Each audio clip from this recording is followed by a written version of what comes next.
So if you flared up your jumper's knee in the past week or so, or maybe it's been hurting for a while, these are the exact steps you need to take in the next 7 days to get back on track to fixing this knee pain, getting it feeling better, and it not holding you back from jumping higher. Because to be honest, it's one of the biggest things that holds guys back from jumping higher, which is tendinopathy, jumper's knee, whether it's inside the quad tendon or the patella tendon, really treating it very, very similarly. Tom, what is the first step to getting this knee pain under control and fixing it? Should I freak out? Should I scream? Should I go and lunge in a very deep position with my knee very forwards over my toes and spam that every day? What should I be doing, bro? Go cry in a corner? So Should I do that?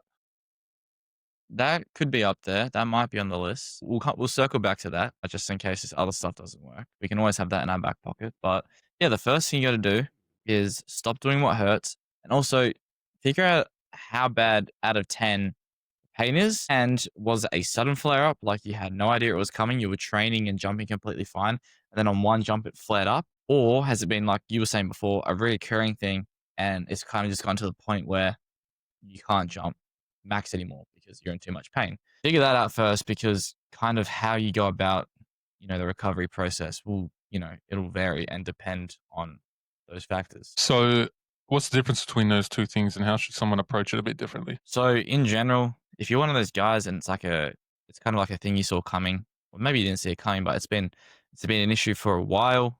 Your knees been hurting. You're dabbling around that 3, to 4 out of 10 pain, and all of a sudden you have a jump session goes to a 7. Well, it sounds like your just overall workload on your knees is just way too high, right? So you just need to completely strip it back, find a point where you can train and not be in pain, and then work back from there. Obviously, there's all the good stuff you can be doing, like isometrics, slow strength, but how bad your knee pain is going to determine which one of those is going to be appropriate for you. For someone that literally feels like nothing, if they weren't even in any pain and, it just flares up and they almost felt like they did nothing wrong, you got to ask yourself, what were your conditions on the day? How was your sleep, hydration? Did you warm up enough? 'Cause a lot of the time, people don't really learn to warm up until this kind of stuff happens. And then they realize the benefits of warming up, and that it's actually critical. Even if you're not in pain, you should always warm up correctly. You should always do ISOs before you jump, right? So really look at what you did before the session to determine maybe why you flared it up. Even look back to your training. Maybe this just is day one of your knee pain journey. And, you're better off being in this position than the guy that's been in knee pain for 6 months. You'd rather be the guy to, you flare it up on a random Wednesday at a jump session. Okay, this is day one. That's fine. At least we know now this is day one and we can work off it from now. It's going to be a lot easier to get rid of now if it's new than if it's been a recurring issue. No, for sure. So the first step is reducing. So it depends on the severity, reducing or stopping what caused it in the first place. So, like you said, Tom, you've done too much, and most of the time it's just guys have just jumped too much or they've done too much basketball. So you got to reduce that and stop it. And yeah, I know that hurts. I know you love playing basketball, jumping super fun, but if you want to get better and not be stuck in this position with pain, you absolutely must reduce that volume to some extent. And sometimes if your knee is bad enough, cut it out completely. Like if your knee pain is like an 8 out of 10, you're likely going to need to stop playing basketball completely for the next week to get this knee on track. Otherwise, you're just going to keep going around in circles and you're going to stay stuck and you're going to have this issue for forever and it's not going to get better. So first step, reduce, cut out what's hurting it. So, for example, very often with our athletes, say they're playing basketball 3 times a week and their knee pain, it goes up to a 4. We say, hey, look, okay, so clearly there's too much basketball load here. So let's next week, instead of playing 3 times a week, let's reduce that to once a week actually we'll start with twice a week. Let's reduce that to twice a week and see if that makes a difference and see if that load drop helps the pain go away. Okay, cool. The pain stayed the same, didn't go down enough. Cool. Next week, let's go to 1 times a week and we kind of work backwards from there. Because very often, guys, they make the mistake of they have to cut out load completely. Sometimes you have to do that if your tendon is severe enough, but very Yeah. often you don't. So, for example, I'm in a position to where I have no pain now because I'm managing my loading very, very carefully. But say I was to get knee pain, a bit of knee pain this week, next week, I wouldn't just stop everything I was doing. I would probably just reduce what I was doing by a little bit. So normally, say I was doing 25 jumps. Instead of doing 25 jumps next week, I would just go to 20 jumps. And I know my knee would get better after that because even though the capacity's gone down a little bit, it's not completely. You can still handle roughly 20 jumps, and then I'll build back up to 25 over time. So this way, it's very case by case. You have to judge your situation, but that's the first step. So what's the second step, Tom, that someone has to take? The other thing is do not do nothing. That's like honestly almost worse than doing more. But also don't do more. Don't try and go on like backwards sled drag or backwards dead walk on the treadmill. That'll make it worse. But don't do nothing. But that also leads into part 2 is doing something. And the things you need to be doing to, again, like Austin said, depending on how bad it is, it's obviously going to vary. So worst case, right? The guy that's been in chronic pain for a while, then he's had another jump session and he's just going and going and going, and he's gone to an 8. He's got an 8 out of 10 pain. He's having a sook. He's not feeling good. What he needs to do for the next week, because this is bad, this has been bad, right? For literally the next week, maybe even more, maybe less. Some people come good quicker, but for the next couple of days to next couple of weeks, just isometrics. You can go hit upper body if you really want to. That's fine, whatever. But just isometrics for your knee pain, like 2 to 3 times a day. So wake up in the morning, isometrics, wait 6 hours ideally. There's some research showing that 6 hours might be slightly more ideal. But yeah, if you can wait 6 hours, go morning, lunchtime, nighttime. So you can fit in 3 isometric sessions and do that for a couple of days. Your knee pain will go down. And then from there, we can get on to stage 3, or did you want to say something? So basically, breakfast is isometrics, lunch is isometrics, and dinner is isometric. Yes. Did you want to add anything, or do you just want to go straight to part 3? So yes. So with this as well, if you're not used to doing isometrics, you're likely going to have to start off slower than that. So 3 times a day might be too much. So it would be better to start off with 2 times, maybe even once a day. So if you're really worried about your knee and you feel like it flares up very easily, start with once a day. And if you're a very bad case, maybe just 3 times a week and see how you go. But for most people, 1 times a day, 2 times a day, and if you're really onto it like Tom is, you can go up to 3 times a day and just make sure it's like 6 hours apart. You're doing that. But that's a very important thing because you got to treat isometrics almost like your painkillers. Like they're going to temporarily reduce pain and they're going to work very much like painkillers when you have tendon pain. So just like painkillers, you pop a pill, pain reduces, might not completely go away, but the pain reduces. That's what isometrics is going to do for your tendon. And that's going to last roughly like 45 minutes, maybe an hour. So they're going to be your pain relievers, and they're also going to, over time, slowly strengthen the tendon and help collagen fibers build up again too. And the other thing is start with, again, especially if you're one of the guys that has to go this far back in the rehab stage, really start with a lightweight. Like you don't want to be like to the point where you get to that. Oh, again, 45 seconds, by the way. I didn't mention that before. Do 45 seconds for your isometrics. But yeah, so you don't want to be at the end of your 45 seconds and your whole leg is like rapidly shaking. Kind of defeats the purpose of the ISO because your muscle, it's not at complete rest. It's not, not contracting. You're shaking, so it's not going to be beneficial for you. And again, if you have really bad knee pain, you just want to start from the ground up. Just really work your way up. So like literally a 2 kilo kettlebell or like the lightest setting on the leg extension, right?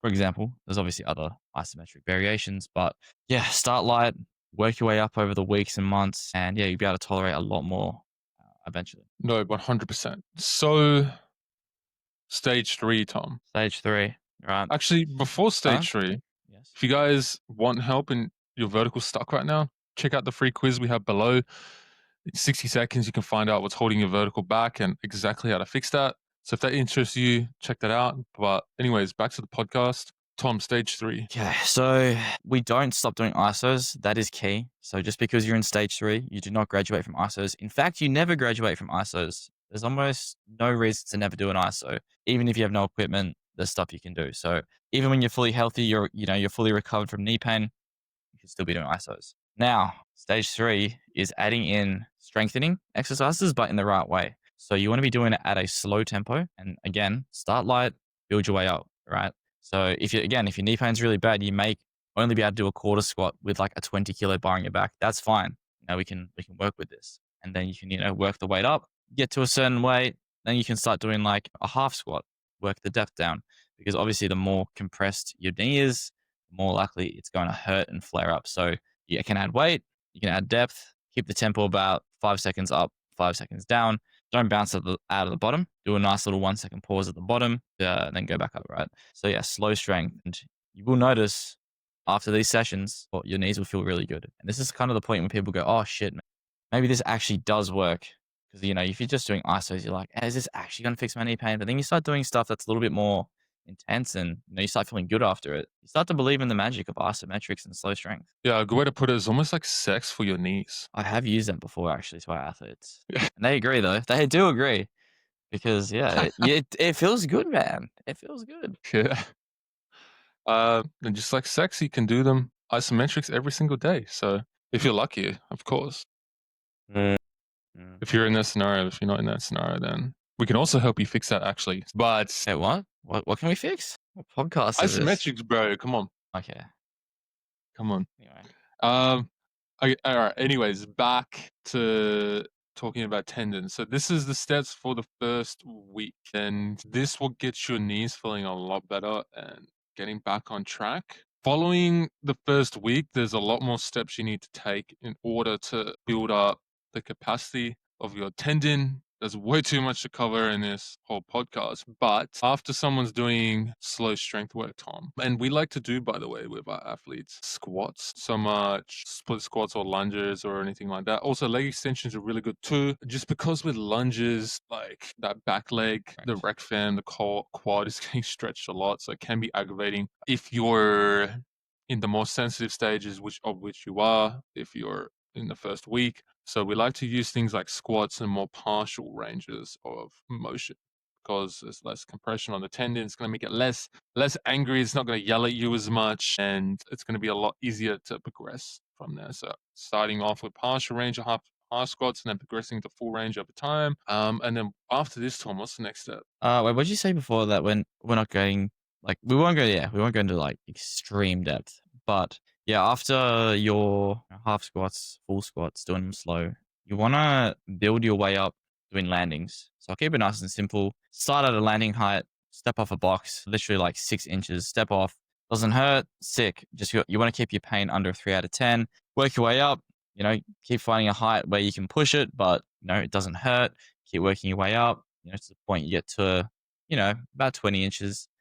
It's a good number, and then you can start adding in jumps. You can start adding in jumps onto a box, and then you step off because obviously if you jump and land, that's going to be almost double the amount of tendon load. So just start off by jumping onto a nice little soft box, and then you do the landing separately.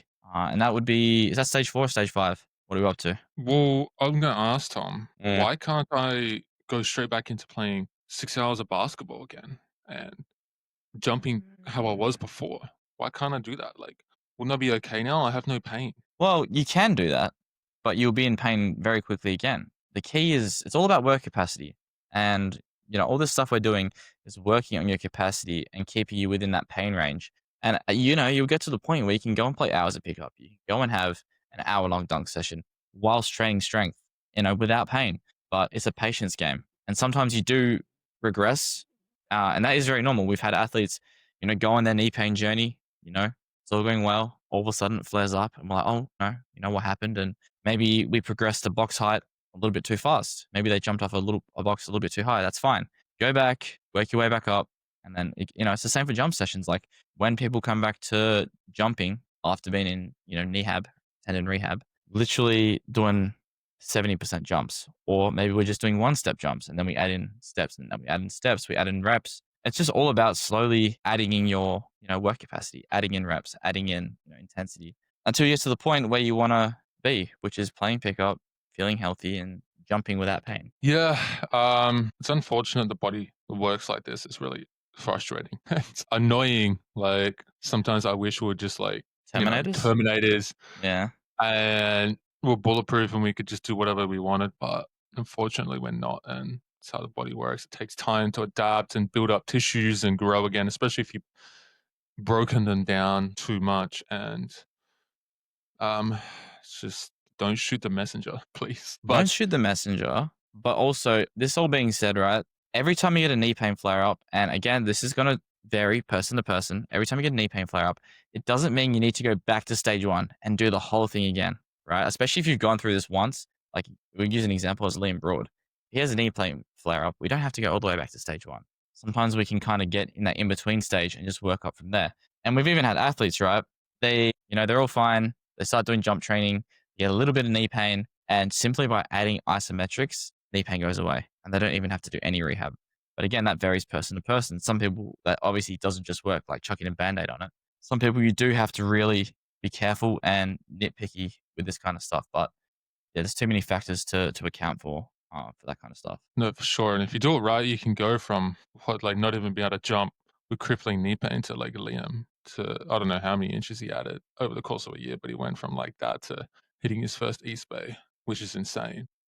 Very different. Like, yeah, within like a We've had 6-month time frame, it's insane how much you can like get out of that. and we've had athletes go from like severe knee pain to where they can't even walk downstairs before to like literally windmilling in like 3 months as well, which is insane. So if you guys approach this correctly and Oh you take yeah, the right steps, you can absolutely get out of this. And if you're patient, everyone has their own little timeline they progress on, but go give these things a shot because if you do this stuff for a week, you're absolutely going to feel better and your pain's going to go down. So give it a shot and let us know how you go. And we hope this podcast helped you out. Again, if you want to find out why your vertical is stuck, you can do that down for below free. and find the for free. Find the exact fix down below. And if you want to check that out, go do that. And we'll catch you guys in the next episode. Thanks, guys. Peace out.